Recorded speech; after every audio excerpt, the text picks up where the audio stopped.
Welcome to the show. So tonight we're talking about, I want to cover, is Ford really leaving consumers behind? What's the story behind that? What's the truth behind that? I don't want anyone getting fooled. Let's cover the real deals and the data. Let's talk about ordering wait times and how can the internal engine be saved.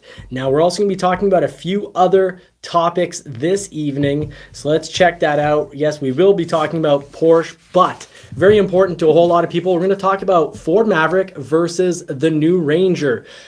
Should you wait on the Maverick? So that has to do with wait times, of course. And will Porsche, Dodge, and Toyota save the internal combustion engine? So that's a story that we're going to be covering. And this evening, we're also going to be covering a bit of an important topic to me. Ford dealers. Can they not sell any trucks? So, some people are believing that Ford dealers can't sell any trucks. Is this true? So we're going to cover that for you on the show this evening. So you know what the real deal is. So Real Deal Johnny here. I'm going to cover that for you right here at Johnny's Car Care and Reviews. Please hit that like button to get the word, the truth out, because people need to hear this. So many videos are out there just to grab a lot of attention, and a lot of them are very, very negative videos. Most of the extremely popular videos with millions of views have a lot of misinformation and really they're opinion pieces that are not based on the actual data. They're just based on a few observations that aren't always the most profound observations. Clearly, I'm an insider, so I see trends over time. I see what's actually going on in the field at the dealerships. I'm there every single day, and I'm looking through the news every single day as well. So subscribe, hit that bell notification to not miss out. Thank you very much for our regular subscribers to making it to the show tonight. Ridgeview, Outsider Reviews, JM Genoa, Sunjib, Ridgeview, Outsider Reviews, great show he's got on YouTube as well. We're also going to be going on to, topic 4 that we're covering tonight is Ford really leaving the consumers behind? Are they leaving their customers behind? So we're going to be talking about that because that's a whole topic on, is Ford really just building their most expensive models in the most expensive trims? So let's cover that. I think that's an important topic to get to the truth on. As an insider, I can tell you the truth and the real deal. And Marie here, not quite feeling perfect yet, so she's asked to speak as little as possible this evening. So don't mind her. It's not because I tell her she's not allowed to talk. I can't put rules on her. She's her own person. So let's not make any bad assumptions here about me, folks. Just because she's not talking doesn't mean I'm some monster. And for the 5th topic of the evening, we're going to be talking about, should we avoid buying a 2023 new or used vehicle? So we're going to be talking about some really important stats there because there are going to be some definite huge surprises because the general consensus is don't buy a vehicle right now. And I'm going to show you why you should order a vehicle right now. You should be ordering a vehicle right now because you're going to set yourself up for some huge success because I've got they're going to be predictions for now, but it's going to be the truth. Used prices are going to drop and new prices are going to drop too. But used prices are going to drop a whole lot more than the new prices.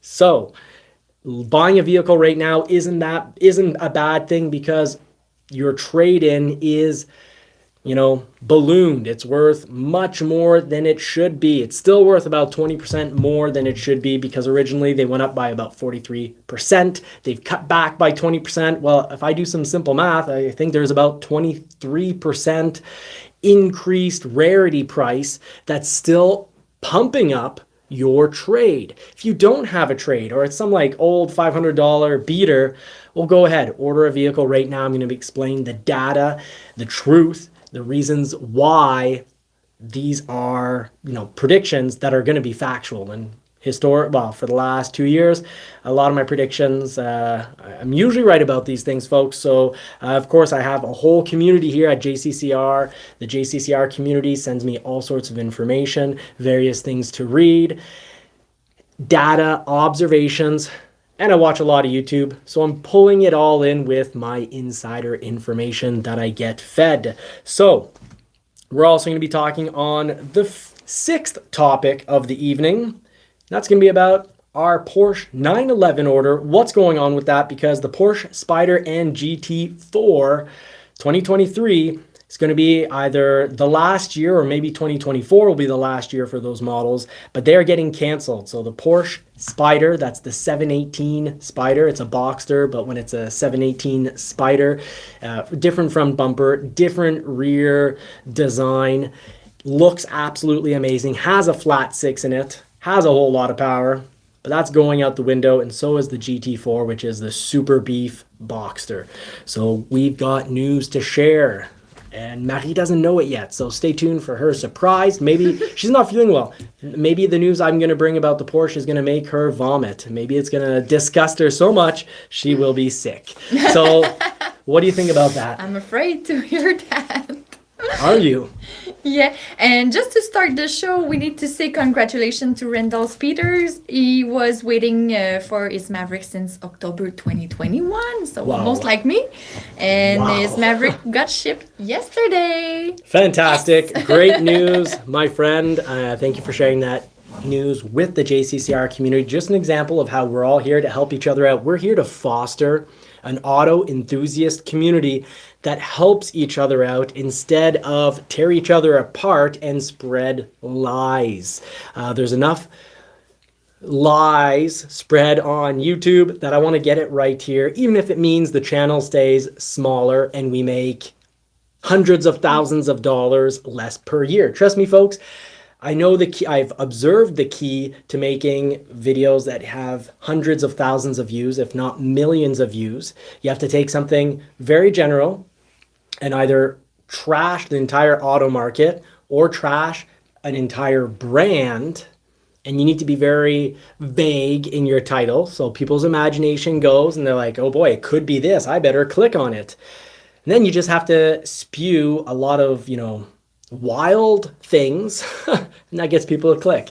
You have to say a lot of wild things, and I'm not into that. I've been put on this earth to try to do good, try to get the right information out. So let's just start right up. Marie's got a lot to share on her Maverick, so as the time progresses, she'll probably feel less well throughout this show if I've got her clocked and I've made observations. So let's just start right up. Topic 1. Yes. I've got to We want to know, because we talk a lot about the new Ford Ranger versus everybody loves the Maverick. So should we wait for Maverick or should we go with a Ranger? That's a big question for a lot of people because wait times are long at Ford.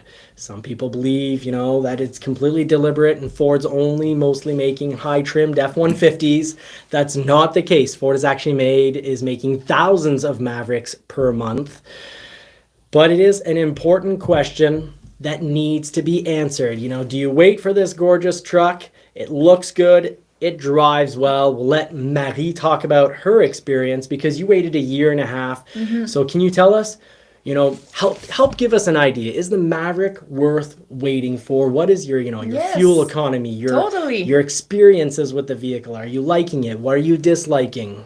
Yeah, now that it's more hot outside here with the spring, I have a great economy. So normally the distance I make to work, more than the half of the kilometers to go to work, it's on electric mode. So maybe I put $75 to fill my tank, and I could have 1 month and a half on it, so it doesn't cost that much. All right. Well, you definitely will use more fuel on the new Ford Ranger. Because the new Ford Ranger is going to have very similar fuel economy to the current Ford Ranger. Why? Because it's coming with the same 10-speed transmission across all the engine options. You've got the 3-liter twin-turbo V6 Raptor engine producing wild amounts of power, or you can have the traditional 2.3-liter as the standard engine. So that's the 2.3-liter inline 4-cylinder with turbo. has traditionally made it, I believe, off the top of my head, 275 horsepower, low 300s for the HP. It's, the same as the Bronco engine. It's a good engine. It's a reliable engine, and it's, matted to that 10-speed Ford transmission, originally made with GM, but they each have their own programming. Ford now, they're no longer on the first generation of the 10-speed. It goes well. You will like it. But you can also have an optional, here it is, folks, 2.7 liter V6 twin turbo. And that's fantastic news because, I don't have the exact numbers in front of me. I don't recall them off the top of my head, but you can look it up. All the information's out in the Ranger videos that I've covered. But it's about 400 pound-feet of torque and about 330 horsepower that you're going to get. So actually, I found it right here. You've got the 2.7 liter V6 engine. It should be making 315 horsepower and 400 pound-feet of torque. Ford Performance will be offering, because remember, the Bronco has a Ford Performance chip, so getting an extra 40 horsepower out of this and about 50 to 60 pound-feet of torque is not only possible, it's got to happen. We've got it for the 2.7 off the F-150. We've got it for the 2.7 liter off the Bronco. Ford Performance will be offering something for this, and that is going to be exciting. But here's talking about fuel economy. We've experienced the 2.7 liter. I've played around with the 2.3 liter. The 2.3 liter in real world conditions, you're going to get about 10.5 to 12.5 liters per 100 kilometers. Now, if anyone has their cell phone in front of them, you can just type that up and ask for the conversion from Google. You could put in, let's say, 11 liters per 100 kilometers in miles per gallon. And actually, I'll get Marie on this task for us this evening. So if you just want to Google up that question and see what we get there. So 10.5 liters per 100 kilometers in miles per gallon, coming right up for you folks. But the 2.7 liter makes this Ranger fantastic, and that means you can be getting about 22 miles per gallon. So you're going to be looking at about 19 to 22 miles per gallon out of the Ranger with the 2.3 liter. Now, our Broncos, higher up, wider, actually took more fuel than in the F-150, because a lot of my F-150 people that I know that run a 2.7 liter are getting about 20 to 22 miles per gallon, even in the F-150, when they're really careful. They can also be getting about, 16 to 18 miles per gallon for sure. So roughly, depending who's driving and where they're driving, it's going to, on the 2.7 liter, they're getting about 11 to 14 liters per 100 kilometers. Is very important. Yes, we learned that while we were in Florida, didn't we? So 14 liters per 100 kilometers and miles per gallon. What do you get? 16 US miles per gallon. So I wasn't 16.8. I wasn't that far off in saying about 16. So for fuel economy, a Maverick, I think we can say it's worth waiting for. And you're telling me that you're getting a lot better fuel economy now that it's warmer. Do you want to tell us why? Yeah, because I guess it's more when we are around the freezing point. Is it the good word in English? That's a good word. Go for it. So around that and below, it starts with the fuel. So when it's more hotter, it starts electric at the beginning. So I guess I'm searching the word. It wants to start more on electric mode, so it will help you during the rest of the travel. Yep.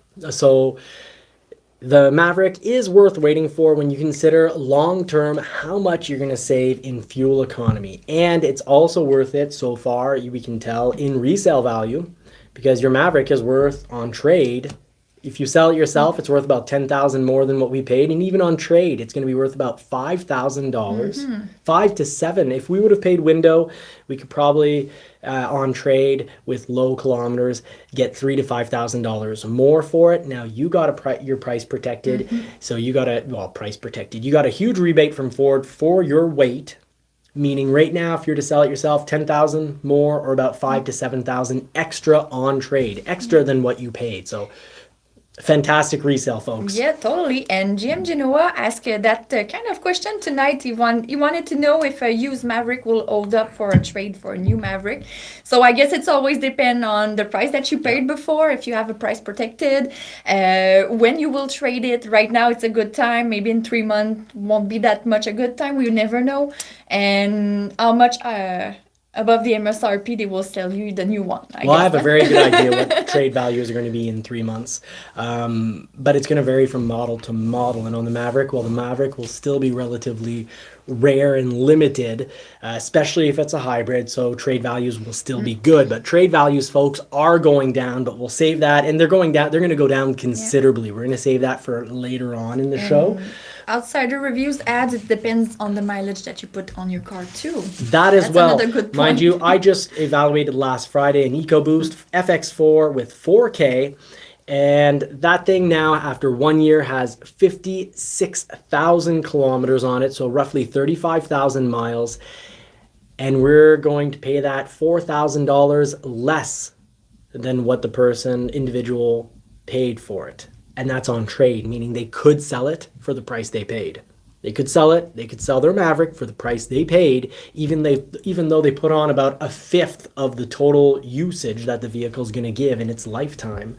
So I think that is very impressive, folks. So resale, Maverick's a huge winner. But the Ranger, will it have great resale? Well, that's going to depend on demand, and we'll have more of a definitive answer once we start selling these. And really when the order bank opens for the Ranger on May 26th, if we get swamped with orders, then yes, it will have incredible resale.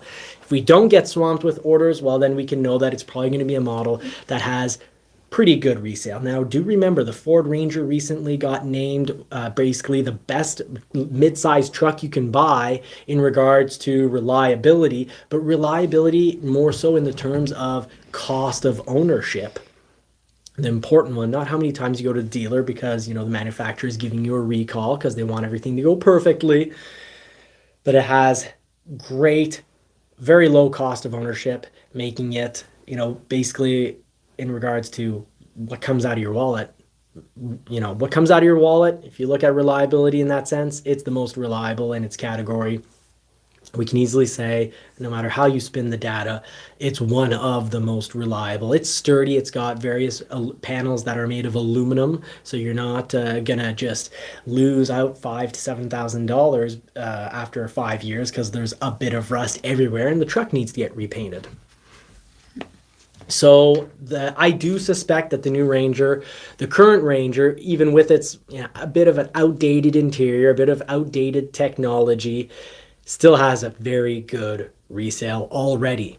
So the new model looking amazing. It's a mix between the F-150 and the current Maverick, which we see in the background here. Photos provided by our good friend Dwayne from Driven Wild Outdoors. That's a lot of Maverick there. That's a lot of Maverick. So he spotted that. So that's a fleet order, and that's a whole lot of XLs that have come in. So for those that say that the Maverick's not getting built because Ford is leaving behind the consumer by focusing on, making next to no Mavericks and just making a ton of upper trim F-150s, that's not the case, folks. A lot of XLs have been made. It's generally from month to month. It's playing from recollection around 15% of the overall production. And the Bronco, folks, we all know that there have been a ton of Big Bend model Broncos made and a ton of Outer Banks. Heck, Ford is suggesting that you switch your high trimmed Wild Track to a Big Bend or an Outer Banks. Ford is suggesting it. So how's Ford leaving consumers behind when they're recommending that you take a model that makes less profit for them? Just facts. So tell us more about your Maverick. Tell us more about your Maverick experience. Just before the Maverick, I drove the F-150. And now I really enjoy parking my Maverick because it's easier. We can go everywhere with that. So because it's smaller, I guess it's better for me. But now that I see the Ranger, I didn't love the look of the front of the Ranger before. So now that it looks like a Maverick, maybe it's good in between. The Maverick, sometimes I found it a little bit smaller inside. I would prefer maybe the biggest inside of the Ranger, and it probably still easy to park anyway more than the F-150. So it's a good in between. I don't know. For people who have baby Maybe seats, someday I will have a Ranger. Ranger, baby seats in the Ranger will definitely work out a whole lot better And a lot than of in the dogs. Maverick. Or if you've got big dogs, the Ranger, or if you just have big buddies, whether they're human buddies or dog buddies, the Ranger gets a win on that for space. Yeah, so I really enjoy my Maverick. I still love the Area 51 color. Handling, you've loved the Yeah, handling. the handling in the too. bendies, you're loving it. It's very stable. It's a stout truck. Yeah. And power-wise, And the power is all good in electric mode too, where I never lose power. I have beaten around with the EcoBoost, and the EcoBoost is very powerful. Remember, it is lighter than the Ranger. The Ranger plays in at about 4,400 pounds, the Maverick in at 3,600 pounds. So when you look at that EcoBoost engine with roughly 250 horsepower and 277 pound-feet of torque, but weighing in 800 pounds less than this guy right here, it's a ball to drive.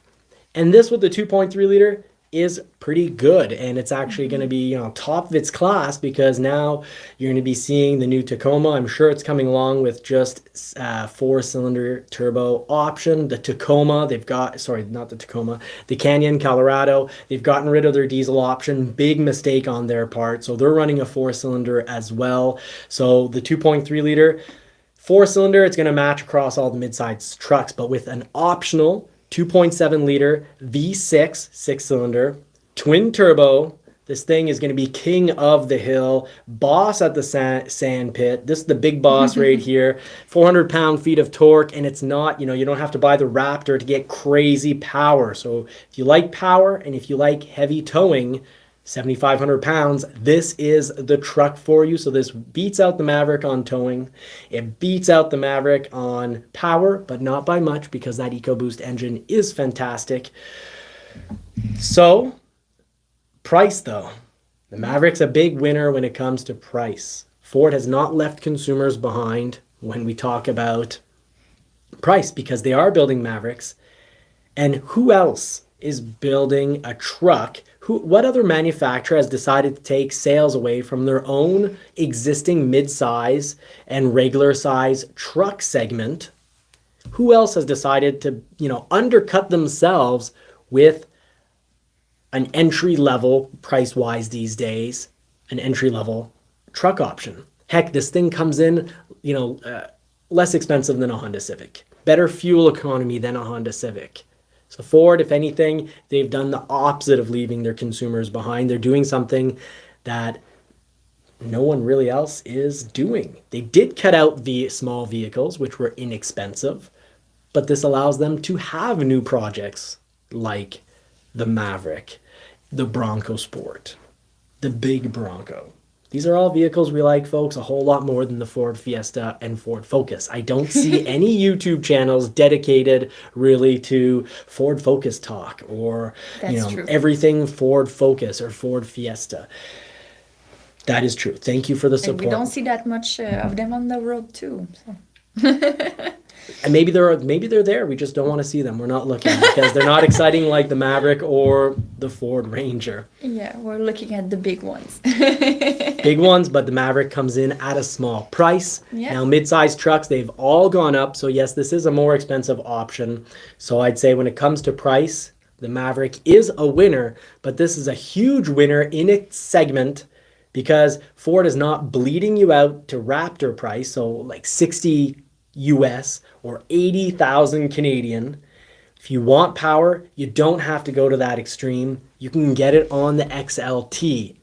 And you can get a base XLT with a 2.7 liter EcoBoost, throw on some fancy mags, some big old tires, give it a little 2-inch lift, swap out the exhaust, and now you've got a mean arse-kicking machine, that's going to be king of the sand pit. Heck, you could even throw on a little program on that and an air intake, and you're going to feel like you've got that 80,000 or Canadian or 60,000 US Raptor. You won't quite have the look, and that's why this is going to be a huge winner if we can throw the Tremor package on an XLT as we currently can with the 23. I hope we get it in the first year, but maybe Ford will save that for a little, 1-2 combo, 1-2-3 combo to knock out the competition when excitement, there's always more excitement when a new model gets unveiled. Well, into the second or third year when a bit of excitement comes down, maybe that's going to be their 1-2-3 knockout combo against the competition. They'll bring back the Tremor. So we'll have to wait and see. Maybe we'll get it right up, or maybe they're going to save the Wild Track for later on. So handling wise, I'd say they both get excellent points.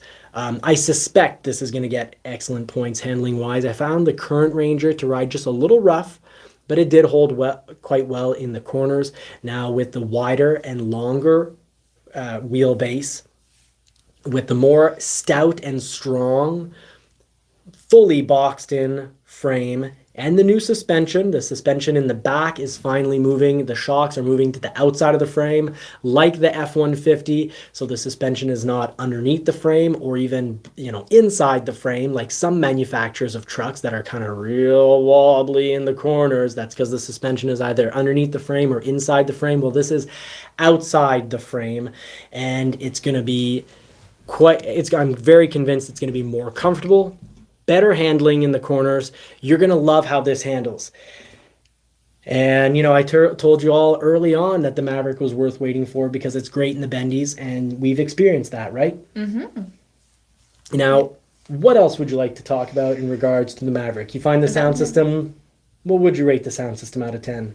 It's good for the price of the car. For sure, it's not like the sound system in the Lightning, but it's not the same price.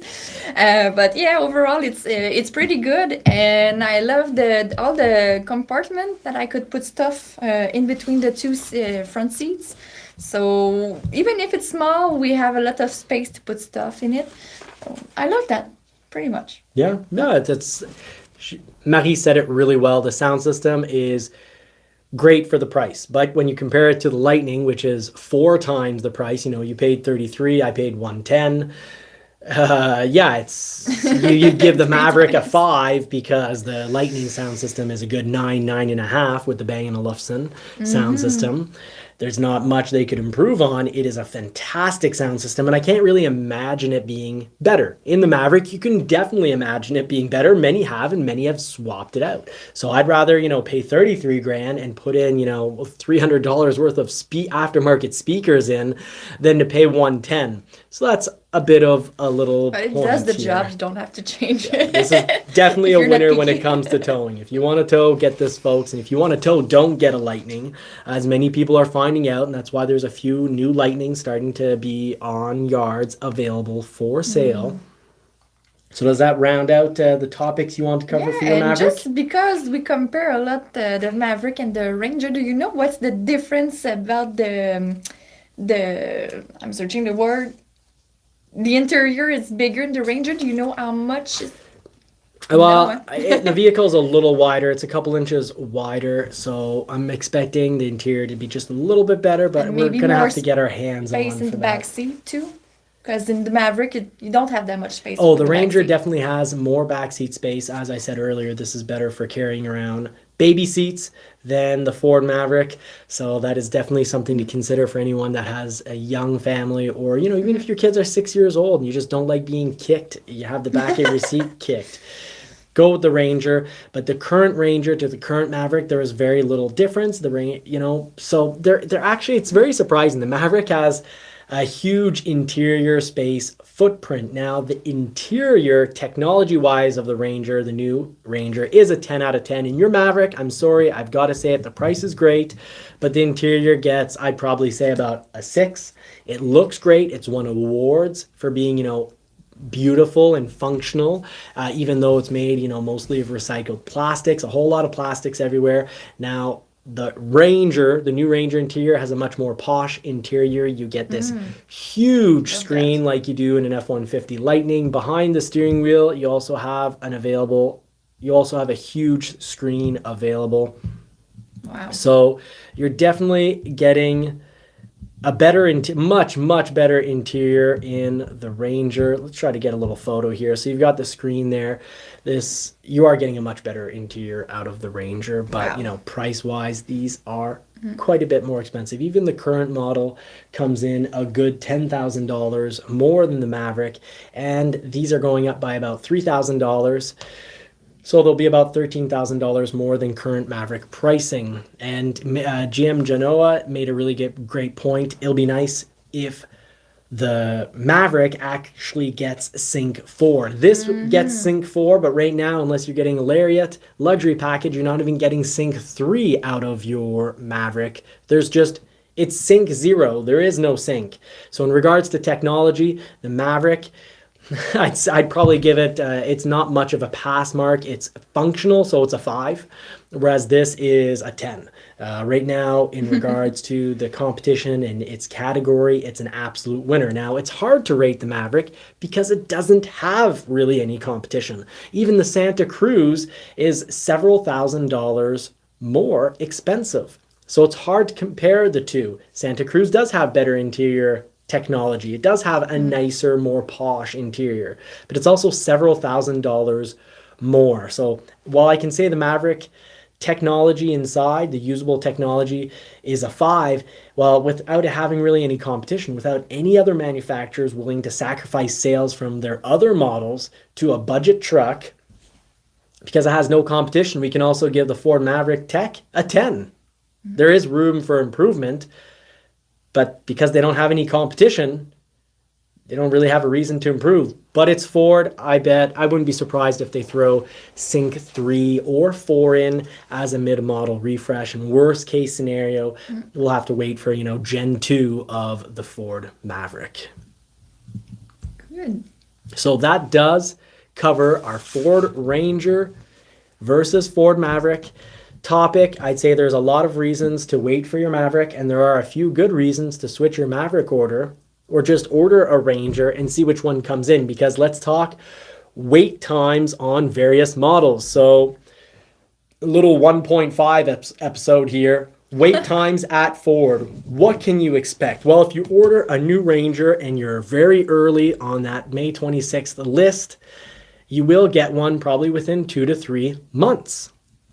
Now, Ford Maverick, if you're looking at an EcoBoost, you're looking at an EcoBoost Maverick for most people is going to play between 6 to 10 months, sometimes less and sometimes more.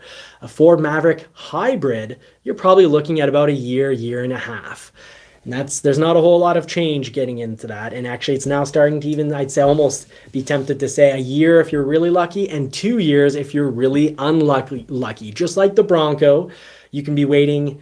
Heck, in our case, we'll have waited 3 months for our Bronco, but there are cases where you'll wait 2 years for a Bronco. So you need to ask the dealer that, over the phone, ask them, how many people are in line in front of you? Porsche was very honest with me today, and you need to do business with honest people. Reward honest people.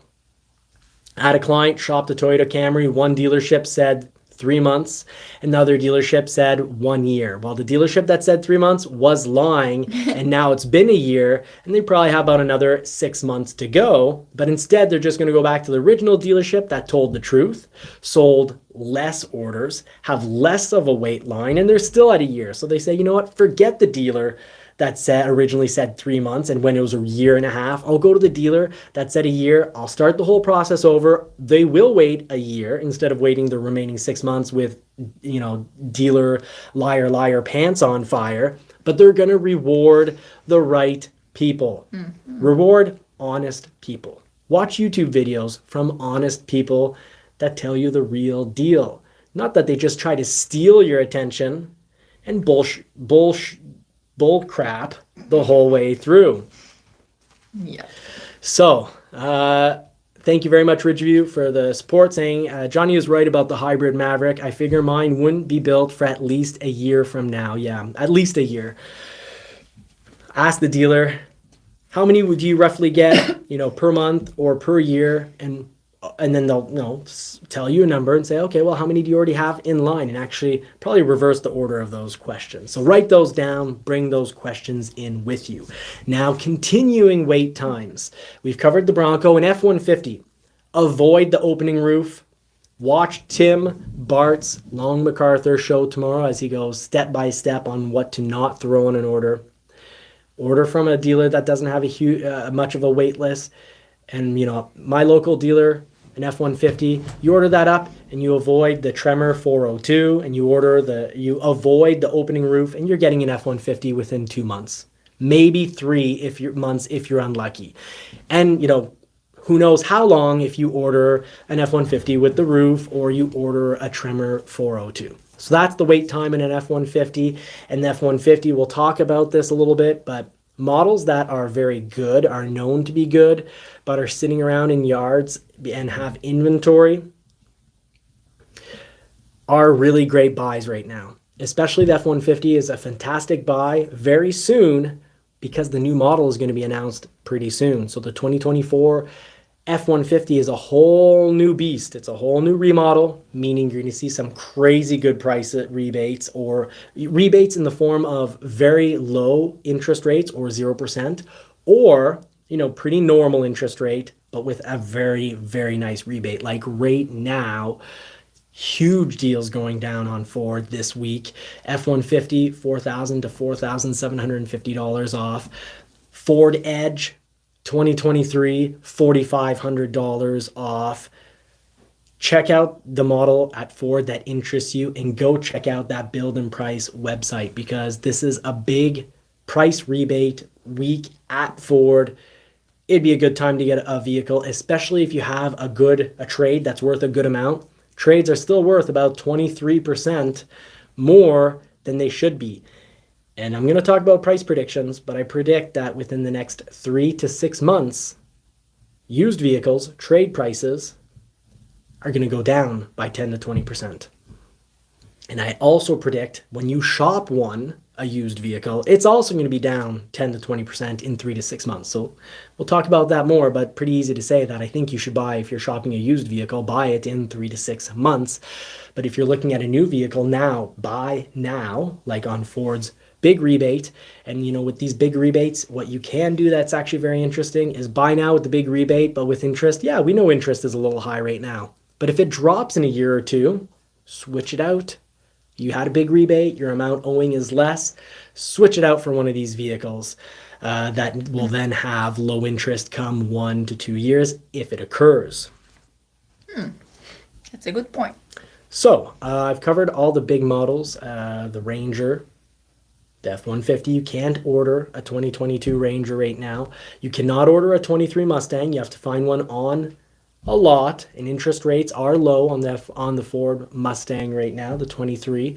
So that's a good example. We could say there's a deal on it because the interest is low when you consider that a lot of manufacturers are asking 8.99% for a new vehicle. So if you pick up a Mustang at about 3% for a 23, that's a great deal. And why is the interest rate at that percentage? Well, it's at that percentage simply because the new model has been announced. So when a new model gets announced, you'll have inventory of the current model. Make sure it's a reliable model. The Mustang is. Make sure it's a model that has good resale because it has a good reputation for reliability, which is the case of the Mustang. And you can get yourself a good deal now, even though pretty much the whole internet, YouTube is saying that, don't buy a vehicle right now. The prices are awful. But that's a great thumbnail to draw in attention, but that's the case when you look just at the new vehicle. And forget that people have trades that are worth 23% more. So, yeah, you got to look at the whole picture. And when you look at the whole picture, certain people should absolutely be buying now, and certain people should not be buying now. If you have basically no trade or a worthless trade and you're looking for a used vehicle, yeah, I'd suggest buying in 3 to 6 months. If you've got a trade that's worth quite a bit, $15,000, $20,000, $30,000, trade now. It's worth 23% more than it probably will be in 3 to 6 months, and you can still get a good deal on a new vehicle. New prices have actually been going down because rebates. It's not that the MSRP has been going down. You can say, Johnny, you're wrong. MSRPs haven't moved at all. Yeah, they haven't moved. They haven't gone up. But we're now seeing rebates, like on the F-150, like on the Ford Edge, rebates that are playing around $4,000 to $5,000 for a 23, not a 22 that's sitting around. So that covers our episode 1.5. Let's move on to the next topic. Yeah, so the next topic is, will Porsche, Dodge, and Toyota save the internal combustion engine? I'd love if Porsche were to save the internal combustion engine. If Dodge does it, well, I'll still be happy that they did it. Not everyone is jumping on board with the new electric Charger. I think it's very cool. I think it sounds great, but Dodge didn't get the hottest and warmest reception for that electric Charger. So what are they doing? They're going to be investing a whole lot of money into testing e-fuels. And Porsche is investing $100 million, or have invested $100 million into e-fuels. So Porsche, Dodge, and Toyota are all working hard to save the combustion engine. Toyota, as we all know, are kind of saying no to electric vehicles, and they're focusing on adding hydrogen to combustion engines, and they're putting a lot of time into that. I'm sure they're going to be putting also time into e-fuels as well, and they are putting time into e-fuels, and Dodge is testing e-fuels on basically Stellantis, I should say, on 28 different models. Porsche has a huge interest in keeping the internal combustion engine alive. It's in their interest. They've got about 150,000 911s still on the road, and as such, they have a huge interest in keeping these classics on the road because people love Porsche 911s because of incredible resale. The price of your vehicle isn't what it costs you per month.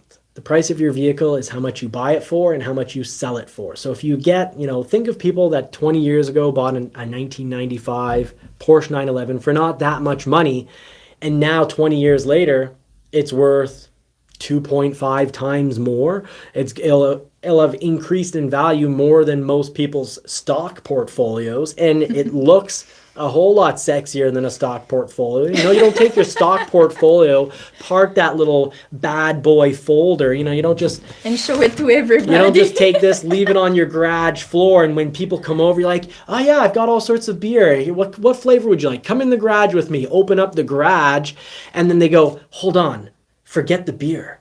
Is that a green folder on the floor? Oh my goodness. What stocks do you own? Oh, it's so exciting. No, they don't do that. That's not how. No, but if they see a Porsche, a 95 Porsche 911, they're going to go, whoa. And you're going to talk. They're going to ask you questions for like an hour on your Porsche 911. Lily here, I guess I shouldn't. She wants to say hello. Yeah, she wants to say hello. I shouldn't do little accents because I guess she needs to see that I'm wake okay. her up. Woke up the beast. And no one's going to feel like you've woken up the beast if you've got a stock portfolio sitting on your garage floor. So it's nice. It's all about how much you bought the vehicle for versus what you sold it for. And if Porsches decline tremendously in value because, the internal combustion engine's gone out the window, become illegal because we've got a looming ban on the internal combustion engine, but really it's on the ban that's coming down the road is on engines that pollute. So it'd be very profitable for Porsche to save those vehicles because as long as people are still running those 150,000 911s, well, it's worth, millions in maintenance, repairs, parts. So they've got to keep these vehicles going. They've got to keep people interested in the internal combustion engine. So that's why they put in $100 million into e-fuels. Now, e-fuels, what are they? They are synthetic, low-carbon, liquid fuels. And let's try to get a good picture of a Porsche up here. Let's get something. There we go. That's better for the background. So that's actually basically what I originally ordered a year ago. We'll talk about that process later on in another episode. If you're watching this separately or in the live, you get to stay tuned and you will see that go by. Now, e-fuels produce about as much carbon as regular fuels. So how could they ever be allowed to exist after the ICE ban? The ICE is internal combustion engine. How can they continue to exist? Well, e-fuels are captured from existing carbon. So you can capture them from the atmosphere and, capture them so that, what do you do once you capture them? Well, you need to separate. You do electrolysis, you separate, and then you synthesize. So you need to synthesize it to hydrogen. And from there, I'm not a chemist. So my father actually has his bachelor's degree in chemist and his doctorate in something completely different. So he's unfortunately not here to cover this. And I wish he were, because he'd explain this quite well. Probably be pretty disappointed in how I'm just explaining it right now. But e-fuels are created from CO2 already in the atmosphere. But it does take energy to then synthesize it into a fuel, into e-ethanol. So potentially the whole process could not work. And, it's energy heavy, and it could actually be, worse than regular fuels. But here's the thing: you need to, when you're doing the electrolysis, when you're then synthesizing it to hydrogen, the CO2 and the hydrogen, you need to use renewable energy. You need to use clean energy. So, existing hydroelectric energy, well, wind. Well, I won't get into that, but you need to have a very clean source of electricity to create that synthesis process. So electricity is used to create electrolysis, splitting the oxygen and the hydrogen. The hydrogen then needs to be synthesized to carbon, making e-ethanol, and then MTG synthesis must be fabricated to create e-fuel. I understand about 3/4 of what I just said, but that's how it gets done. Now, the whole process is, of course, less effective if you're not using clean energy, and we need to streamline the whole process by using very clean energy. But once you get that done, well, you're capturing carbon, you're putting it in a vehicle, using it, and then the carbon goes back out. So it's we call that net zero. You're not creating more carbon by driving around. So that's how it could actually survive. It'd have to survive the internal combustion engine ban, because you're not causing any damage. So hopefully that is going to fix everything.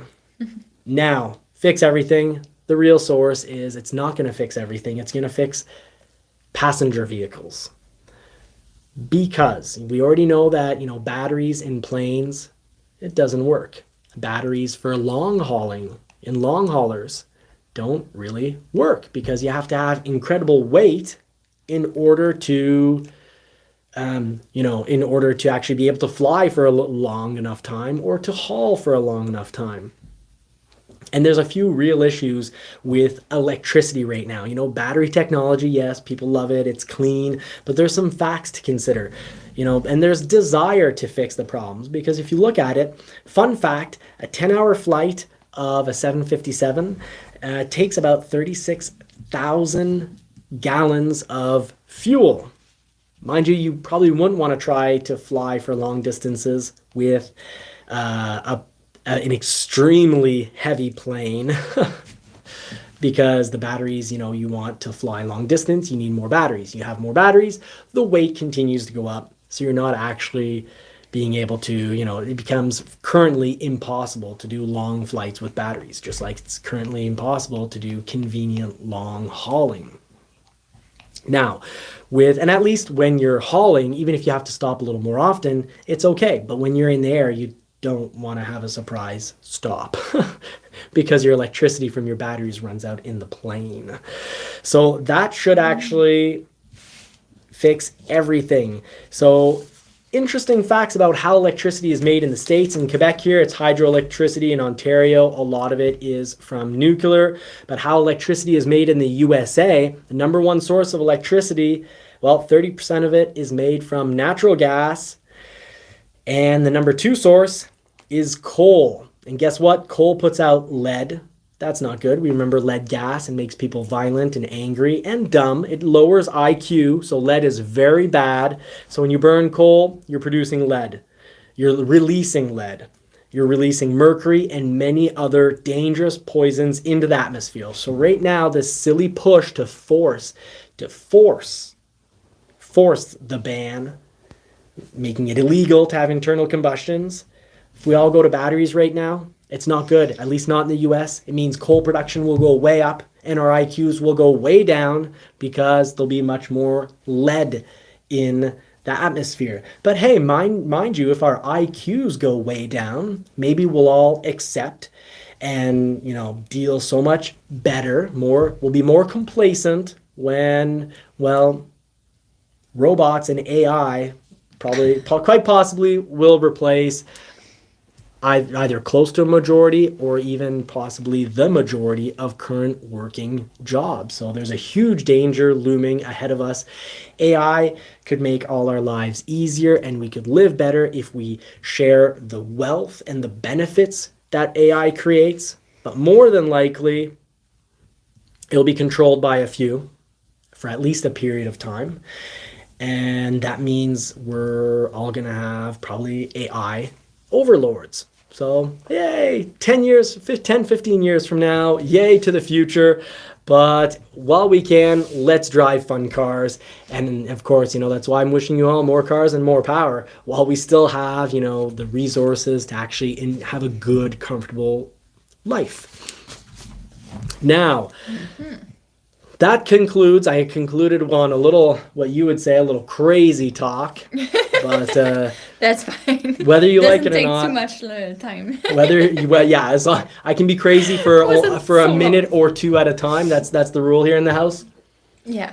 And after that, you need to calm down. I'm telling you, AI is a huge danger because AI likely won't be evenly shared amongst all the people. Will probably come to a point where our population is very much unnecessary. Because what are we going to do for work? So let's see what happens down the road. Now, okay, for the next topic, we want to know: is it true that Ford dealers can sell any trucks? Can you give me your surprised face for this? I'm not that good doing faces. Oh, we walked the dog and you gave a great face. Ford dealers can't sell any trucks. Ford CEO made a huge mistake. What? Yeah, I guess I'm not that good. I'm not like the people who use clickbait. Sorry. Well,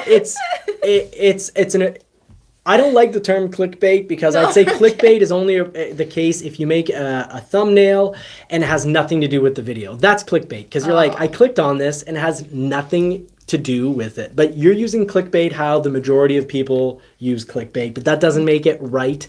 That's a fallacy, a logical fallacy is appeal to the majority. No, I started again. So you can't just say, well, that's how everyone else does it, so it's got to be right. No, just because that's how people do it, actually that usually means most of the time, if it's how most of the people do it, it's probably wrong. So what would be the good term to say? And AI will, of course, copy patterns that are already very bad patterns within human nature for cues to success. So you want the future, everything, the AI is going to be fighting for our attention with the dirtiest of tricks of all.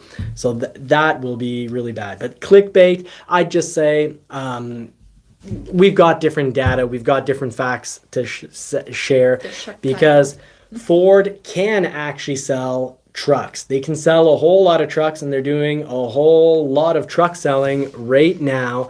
So let's cover that. Let's start with the facts here. Ford becomes America's best-selling brand in the first quarter of 2023 on rising sales for trucks, vans, Broncos, large SUVs, EVs, and Mustang. So Ford is America's best-selling brand in Q1 with total vehicle sales of 456,972 units. That's up 10.7% on the strength of icons like F-Series, Bronco, and Mustang, commercial vehicles, and EVs.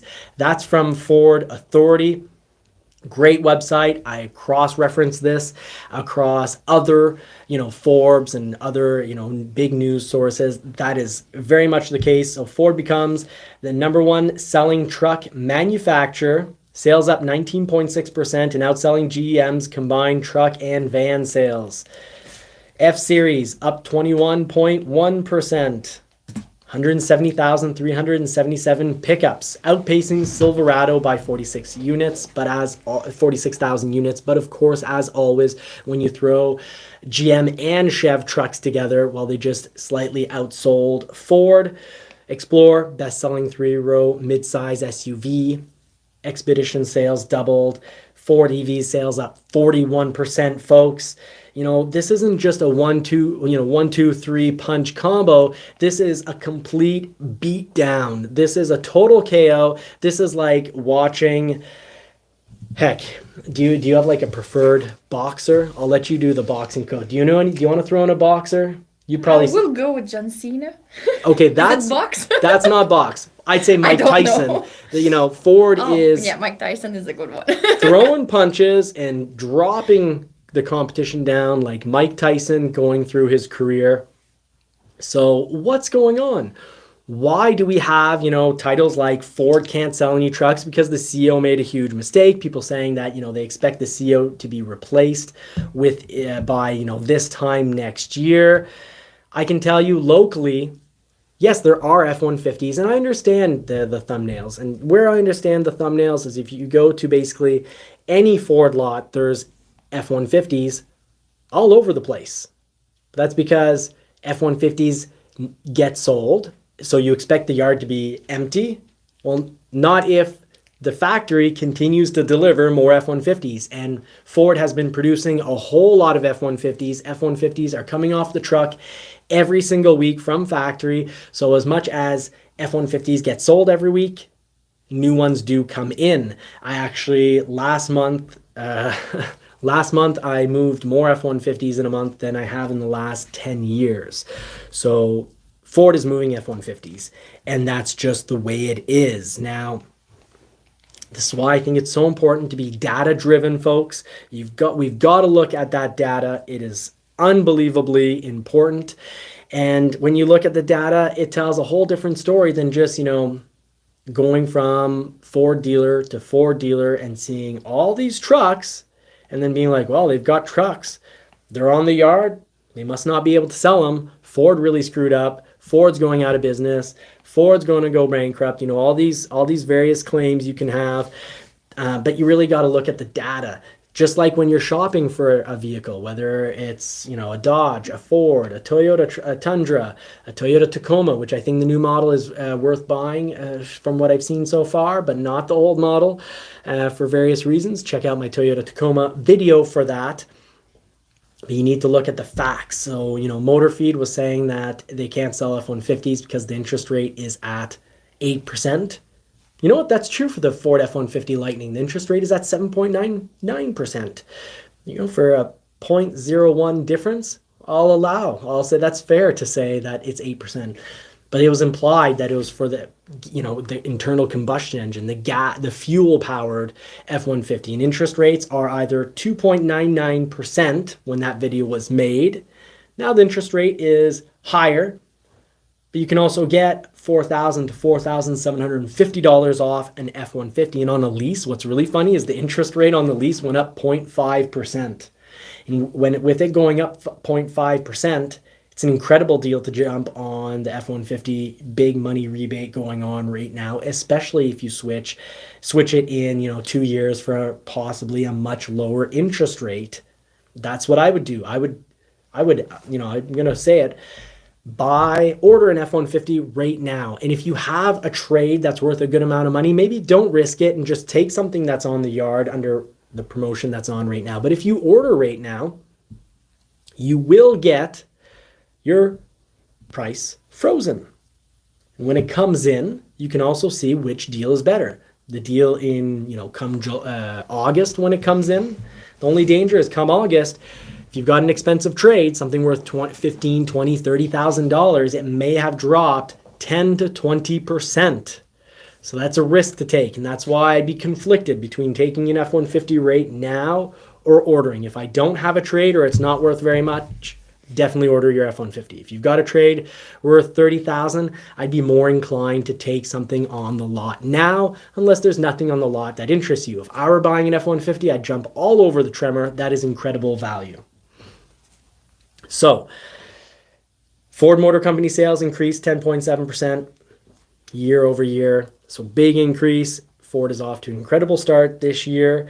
And, let's take a quote from Andrew Frick here. He said, Ford is off to a fast start to the year. Ford's sales growth and investments are a direct result of strong customer demand across our truck, SUV, and electric vehicle segments, said Vice President of Ford Sales US and Canada, Andrew Frick. He also said, and this year's highly anticipated new product launches with the Super Duty, Escape, Mustang, and Ranger will only add to this momentum. So I think he's right on that. Ford is heading for a fantastic sales year. And the F-Series has been America's best-selling truck, and their sales are up 21.1%, totaling 170,377 pickups. So there you have it, folks. I'd say definitely consider ordering an F-150 right now. Or if you've got a trade worth quite a bit, I wouldn't risk it. I'd buy one off the lot now if the lot has something that interests you. Make sure you do get that big rebate. It's MSRP minus $4,000 to $4,750 off, and you just got yourself a great deal. Speaking of deals, our Ford Bronco, when we ordered it, 7.99%. That's hard to stomach. I'm hoping interest rates go down on the Bronco by the time it rolls in around August. Yeah. I'm hoping, but we'll talk more about, what you can expect for pricing just a little bit later on in this live, or you can watch it as a separate episode, quite possibly later on. Now that concludes everything. So next topic, you have talked about it a little at the beginning, but we want to know more. So is it true that Ford is leaving consumers behind? So let's check that out right here. Is Ford leaving consumers behind? I love Car Edge. And they made the point that, Ford is maybe leaving consumers behind, because they feel that Ford is building, just the higher priced vehicles and the higher trims. Now, higher trims, and they make some really fantastic points. They are very data driven. They've got, a fantastic channel. Love the work that they do. And they brought up a really great point. They said higher trims usually do depreciate more than the lower to middle trim models. And generally that is very true. So what they're worried about is, in their opinion, with Ford building, next to no Mavericks and a whole lot of F-150s, and of the F-150s that they're building, mostly upper trim models that cost a fortune, that this leaves consumers behind, that consumers can't afford these vehicles. And I can tell you as an insider exactly what's going on. So yes, Ford is marketing higher trim models. Why? Because let's see, what's more exciting? We'll just do a little experiment here. Let us know. What gets your blood pumping more? Let's look here.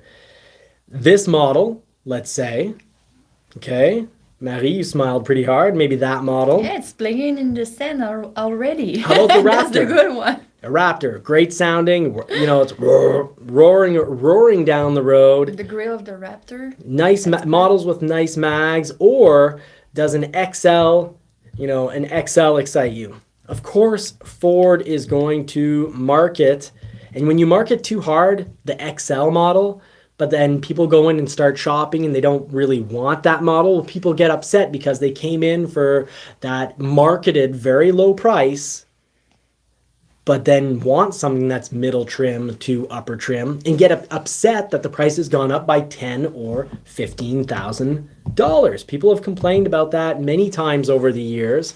There's not nearly as much excitement about an XL. So if you push all the marketing on the XL, the majority of people get middle to upper trim, and they're gonna be pretty upset when they get dropped the bomb of, no, sorry, bud, that's 10 or 15,000 more. In the case of an F-150, it could be, it's 25,000 more than what was advertised. It drives me wild when you have, let's say, a manufacturer being like, hey, this is the price of a Dodge Ram 1500, and it's the regular cab 2x4. So then your price is basically going to double on what you actually most likely want. The majority of customers are going to want a 4x4, big cabin, medium comfort level, medium trim, or the full out trim, and the price is going to double. So what's going on with Ford? Ford, simply put, is marketing the good looking models. That's how they sell clothes.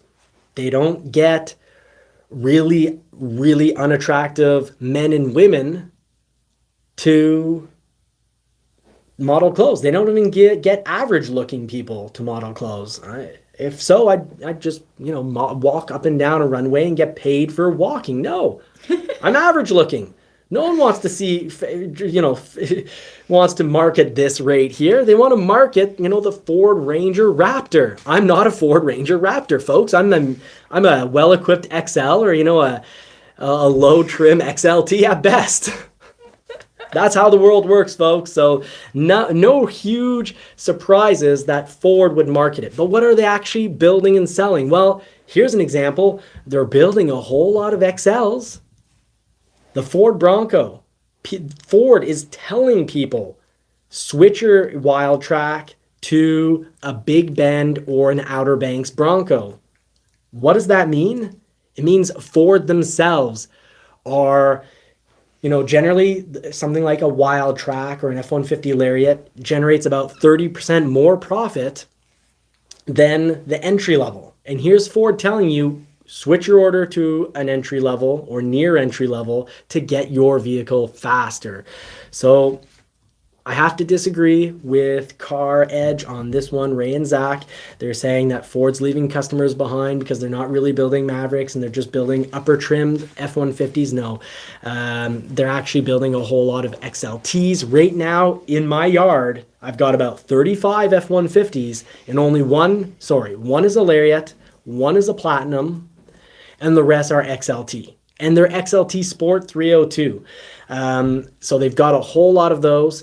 And we have about 6 XL or XLT 300. So we actually have a good proportion of complete entry level, a whole lot of middle level, middle segment, middle trim, and just a tiny little bit, a sprinkling of those super trims. And the Super Duty, the first 3 months of Super Duty production has been all XL, XLT, and maybe 10 Lariats from the factory. So very few Lariat models. We've now received about 12 Super Duties and 2 were Lariats and the rest were all XL or XLT. So there we have it, folks. That's what's going on right there. Now, there is good news on the horizon in 2023. JP Morgan actually estimates that prices are going to go down. I've been estimating that prices are going to go down. So let's just move into the next episode of this live. You want to ask me about when prices are going to go down? What can we expect for pricing? Yeah, we want to know, should we avoid buying a vehicle in 2023? Should you avoid buying a vehicle in 2023? No. You just got to know how to time things. 2023 is going to be very much like the current stock market. There's going to be up months and there's going to be down months. Now, last December, January, February, we saw prices come down on trades and then they went back up. 2022 essentially saw inflated prices on trades by about 43%, folks. And interestingly enough, they bounced back up by about 23%. So we're still inflated by about 20%, 20 to 23% inflated on your trade values. Mind you, JP Morgan does estimate that new vehicles, because supply chain issues are becoming less of an issue, there'll be more inventory, so new prices are going to drop by a big whopping 2.5 to 5%. That's incredible, folks. Better wait 3 to 5 months to buy, because in 3 to 5 months, you'll save 2.5 to 5% on your new vehicle. And new vehicle prices have actually been on the decrease since March. But what else has been on the decrease since March? Trade values. JP Morgan estimates that used trade values are going to go down by 10 to 20%. And what does it mean when used prices go down by 10 to 20%? It means you're going to get a whole lot more for your trade. So let's say you've got one of these trucks to trade in.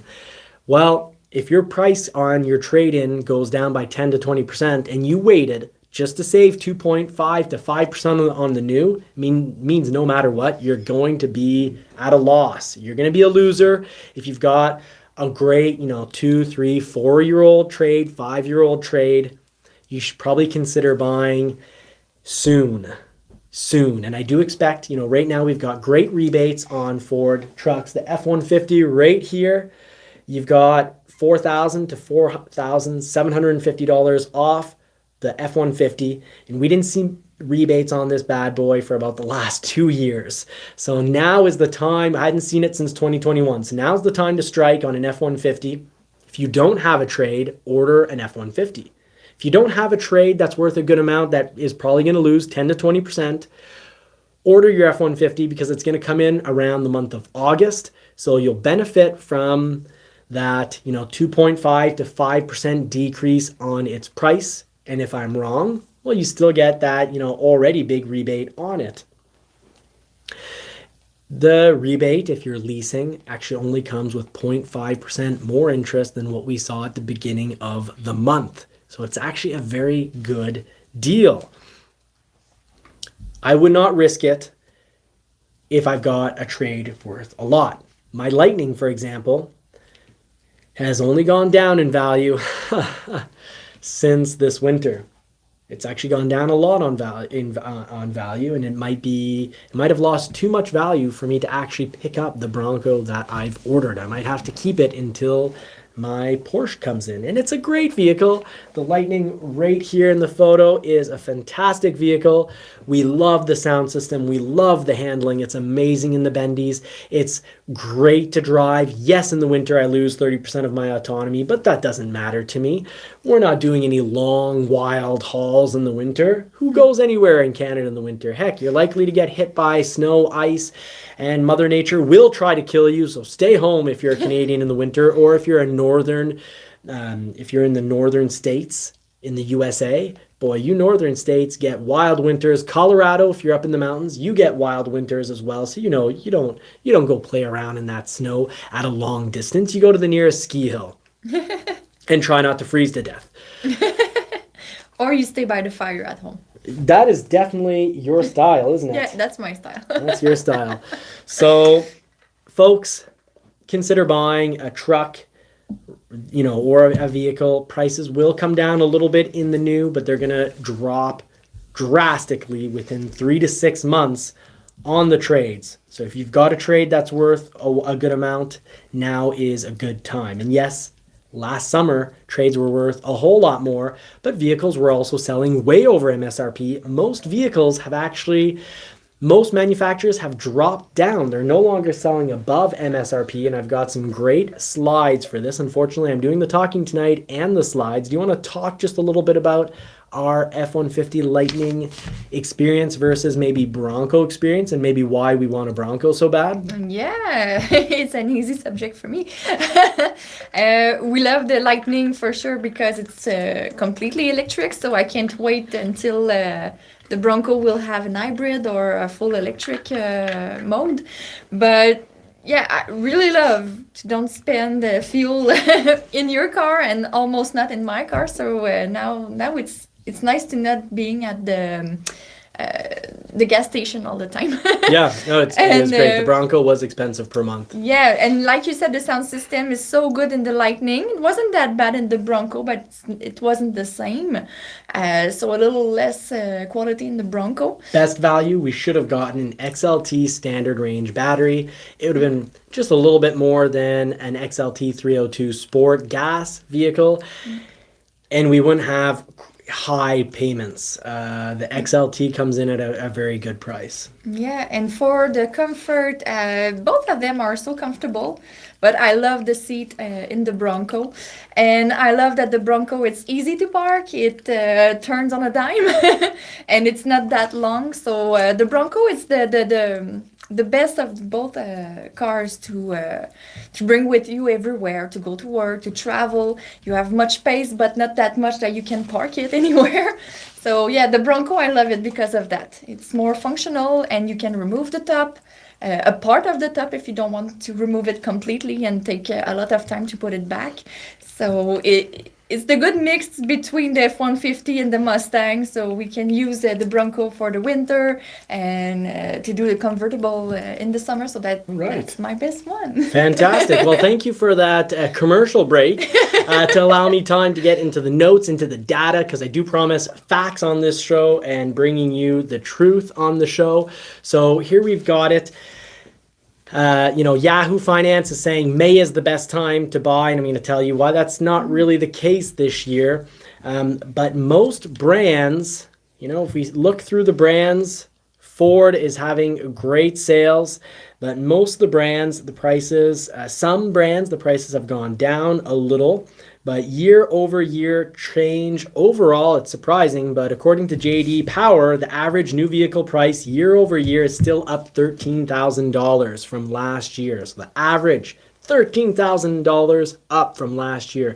That is a lot of moolah, but that's up in MSRP. We're not going to see a $13,000 decrease. And actually some brands like Kia are still selling on average above their MSRP pricing. Ford, you're not going to see over MSRP pricing. Toyota, you will still see over MSRP pricing, but it's in the form of accessories, so it's hidden, but that's why Toyota sales are actually considerably down. So you do see right here that the sales are down. Lincoln sales are down. Acura sales are up. Sales are also up at Ford, as we talked about, a little higher than actually on this. Genesis sales are up. Honda sales are up. Hyundai sales are up. Kia sales are up. Lexus sales are up. Mazda and Subaru all up in sales, but Toyota and Volvo sales are down. And pricing, though, is actually starting to come down on new vehicles. So here we've got, some factual analysis from JP Morgan saying new vehicles coming down 2.5 to 5%. Used prices, though, will probably go down within 3 to 6 months, 10 to 20%. I was saying this past winter that I expected prices to finally come down in about summer 23 to fall 23, but April, the sales were actually on a rise by 10% overall because there's just more inventory than there was in 2021. Now, important to note that sales probably will, they're not necessarily going to slow down because there is a whole lot more inventory, but because there's more inventory, we can expect the new prices to come down a little. So that's what we've got. I've been going through a lot of various data to come up with this, and also I've been noticing what's been going on the sales floor. Ford is, right now the whole U.S. market sales rose 7.2% month on month. And now it's looking as of, April, end of April is looking like the U.S. market is on track to sell 15.9 million units in April, new vehicles. So originally they were calling for 15.1. So things are going to be rosier than originally predicted. So that's what we need to keep in mind, folks. It's not a bad time to buy a vehicle. You just got to really shop your vehicle correctly. Make sure that you do not pay over MSRP and try, the goal is to get a rebate, but don't just shop a rebate, because if you shop only the rebate, you might actually end up with a vehicle that's, considered somewhat undesirable, that's going to depreciate a lot, like a Jaguar, for example. So you got to be careful what you buy unless you're planning on, keeping it for 15, 20 years, in which case resale becomes much less important. The less time you want to own a vehicle, if you like trading every year or two, resale is unbelievably important. If you change every 7 or 8 years, medium level importance. And if you keep a vehicle 20 years, well, likely, unless you got something that's really desirable, like a Porsche 911, after 20 years, it's not going to be worth very much. Mind you, a Porsche 911 after 20 years, even though it hasn't started to appreciate because it's a classic, it's not quite a classic yet. It's probably at its lowest value. So generally, you want to get the best price on a 911, get a 20-year-old Porsche 911. After that, it's going to start gaining in value. But most vehicles after 20 years are essentially worthless. So at that point, you don't care about depreciation. Just follow your heart when you're ordering a vehicle, but listen to your brain when it comes to prices. That's my big advice for the day. We've got one last topic to cover. Yes. So for the last topic, we want to know: is it true that the Porsche Spider and the GT4 are canceled? Yes. I actually should have showed the picture. I've got a little screenshot. You hesitated to take a Spider when you ordered the 911. Yeah, I really, really did, because the Spider looks great. Let's check out. So the Porsche Spider is going to be canceled. There might not be a 24 model, but there almost certainly will not be a 2025 model. It's been actually confirmed to Porsche dealers. But let's go check out here. Let's try to get over to the Porsche Spider and why it's got a little bit of it's not just a Boxster. It's quite a bit of a different look. So the Spider actually has a very different front end, a different back end. And I did hesitate. I was originally looking at the 911 right here. Gorgeous vehicle. Prices have increased on them. The engine is, it's a rear engine. It's technically, on and behind those back wheels. And the Boxster, I find it interesting because the engine, it's a mid-engine, just like our Toyota MR2. And I like mid-engine vehicles quite a bit. They offer incredible driving dynamics. But the Boxster has a very powerful 4-cylinder, but I do like the sound of a 6. The sound a vehicle makes is very important to me.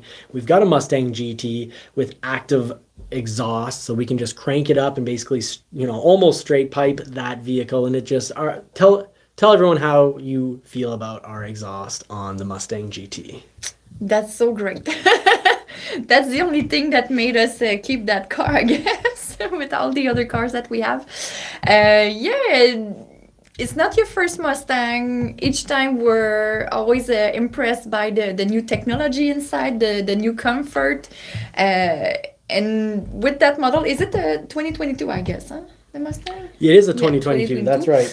And this one is so comfortable when you hit the road, and here in Quebec, it's not the beautiful road you have somewhere else. So it's comfortable, and with the sound, it's so great. You really feel something special with that car. It's not boring at all because of that. And you have a track mode, so if you want to push more the sound. That's the best Mustang we had. We had a GT before, and it's not the same. Sounds incredible. You will get some great sound out of this flat V6. So not everyone realizes that, they think the Spider is just a Boxster. It's not just a Boxster. It is a 718 Spider, so it does carry the 718 name plate, but there's some major differences. There's that flat 6, completely changes the sound. You've got the back of the vehicle. That's, you've got that nice indentation and hump, the double hump with the indentation between the two. And the front grille, if this vehicle would stop moving, this gorgeous vehicle would stop moving for a moment. You've got the front grille here that's quite a bit different from your 718. Mm-hmm. Now let's go over to a 718 and check that out. So if we go over to the 718, so let's just cover the 718 Spyder has 414 horsepower, a flat 6-cylinder, which is the traditional Porsche engine, Porsche 911 engine, 0 to 100 kilometers an hour or 60 miles per hour in 4.4 seconds with the PDK automatic transmission. The manual is actually slower, folks. Top speed 301 kilometers. We can't, shouldn't be doing that here, that's for sure. It's not the Autobahn.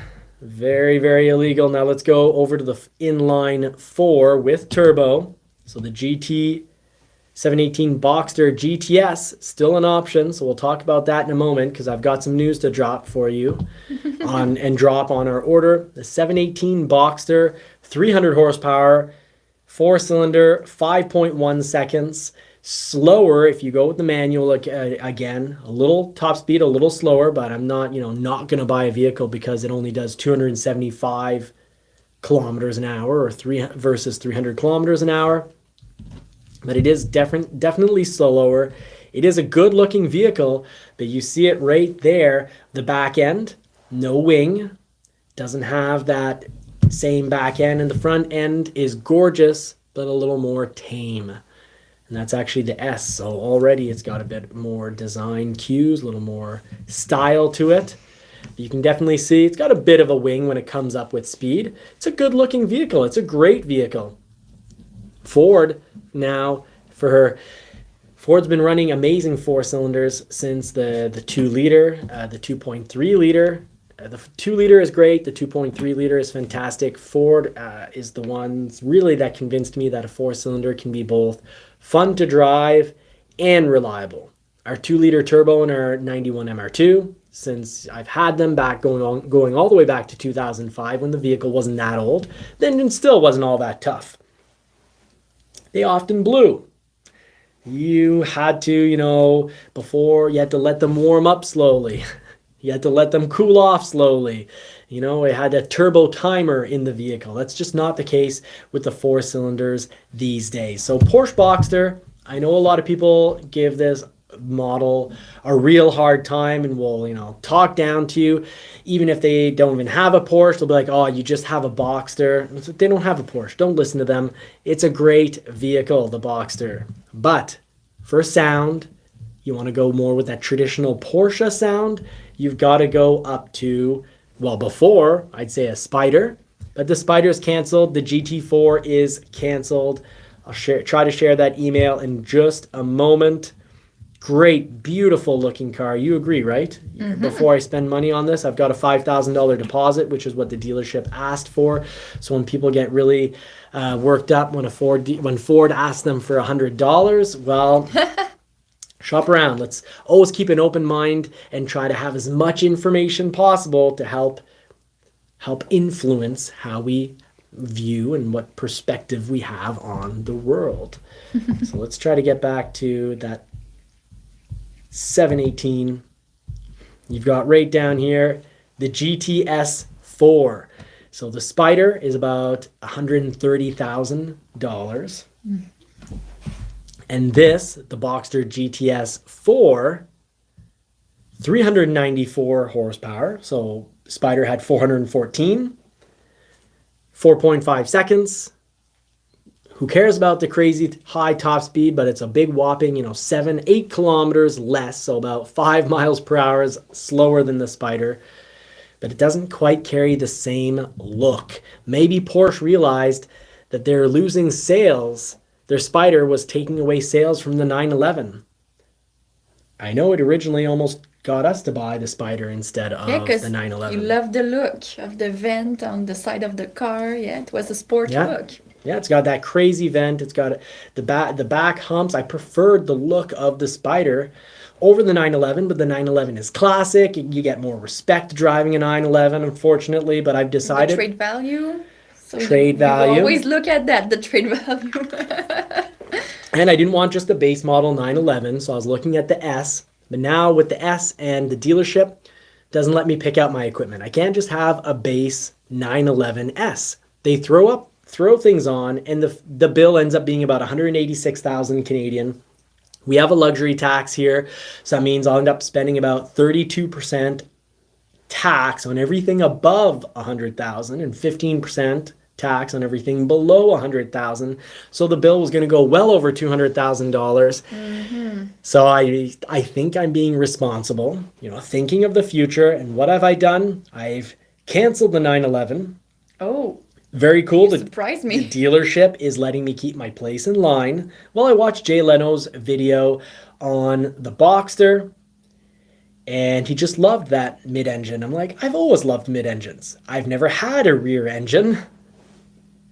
I'm going to go with my original love. I'm going to switch to the Spider. I got told, sorry, buddy, the Spider is not, it won't be available. I don't lose my place in line. I will wait about a year. So I've already waited a year, and I'm going to continue. I'm going to be slid into the waiting list at the 1 year mark by switching models, so we don't lose any time. If I went with a 4-cylinder Boxster, maybe I'd get a little sooner, but I'm waiting for confirmation. I read the email in a way that almost seemed like I'd get a GTS 4, which base price is $98,000 versus the $130,000 of the Spider. But the GTS, not the GT4, but the GTS, $98,000, forced equipment on it. It's going to bring the bill to $120,000. That's better. But the Spider at $130,000, I would have also been forced $20,000 of accessories on it. And these aren't, fake accessories like, Toyota's dealership style of having a $3,000 anti-theft. That's worth, $400 or $500. These are real add-ons from the Build and Price website. They actually send me the whole build. Everything is very kosher, very acceptable. They're just telling us, me, I can't have a straight Porsche. You can't have it straight. They get to build. They get to choose the gender of my child. I don't get to choose the gender of my child. The Porsche dealership gets to pick what its attributes. They do it Toyota style. They add stuff on it. No. Real stuff. They're not just adding, BS to it. They're not just throwing, here's a wrap and we're charging you $3,000 for the wrap. But yeah, they choose for you accessories and stuff. Beefed up interior. They're a better sound system, dynamic lights. But at the same time, why is it available like you want it if they don't want to give you that? Why is it available? They say they get builds from Porsche, and when they get the builds, they're like, okay, you can have this, pick your color. So they're like, hey, this is almost certainly how Porsche is going to give it to us. What color do you want? So it's going to be $120,000. Let's see if I can get to the photos on that. I'm still a huge fan of the red. So let's just call this today's Porsche model build and price. It's a whole build and price for Porsche. I should always say Porsche. It's the proper pronunciation. The price they cost, I think I should get to call it whatever I want, but I don't want to get criticized by other YouTubers, so I better say it right. We'll have to practice in the mirror, love. Now let's go check out those pictures that we've got here. Right here, get this open, expand.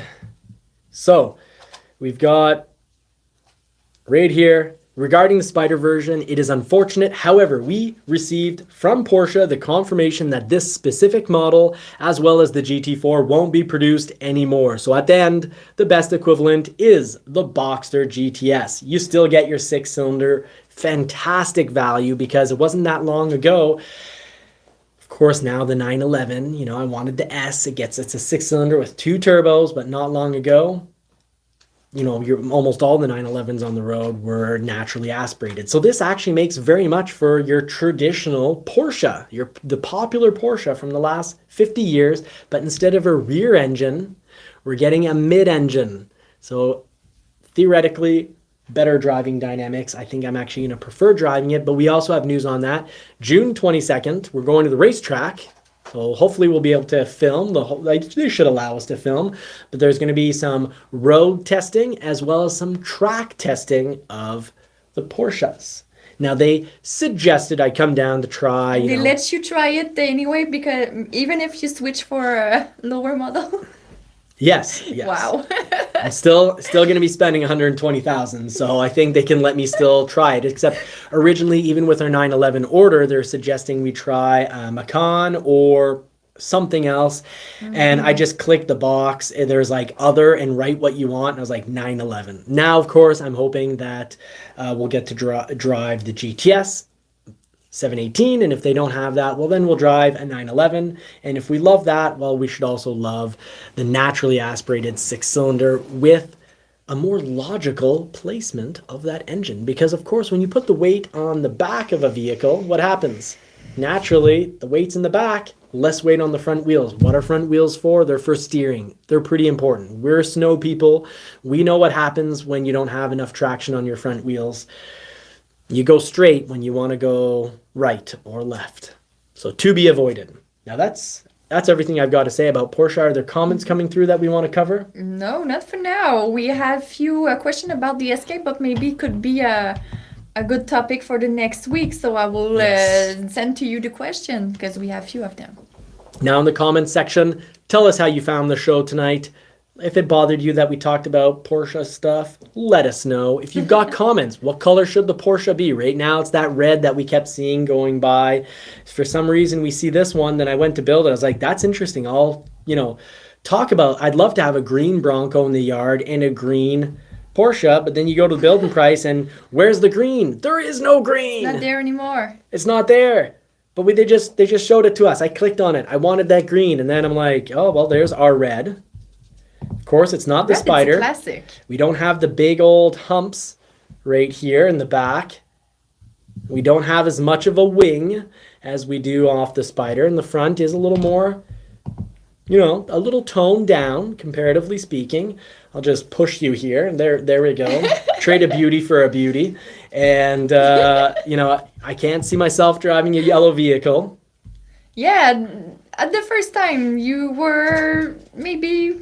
You tell me that you probably tried the yellow one, but we said no, you will get tired quickly of that. Now these colors are $2,950. And I don't find them any nicer than the regular colors. You can change the same, just a little touch. Yeah, and then these colors are $740. So who cares about $740? And maybe, multi-millionaires, maybe people who have $30 million in the bank, who cares?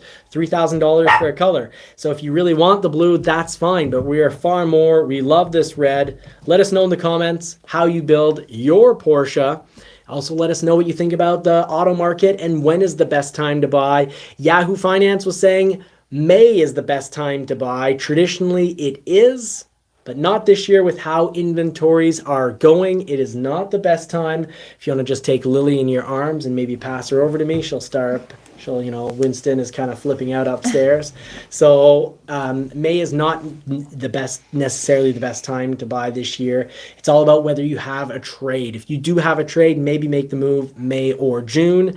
If the trade's not worth very much, I would definitely order my vehicle and have it come in for August or September when new prices will be down, folks.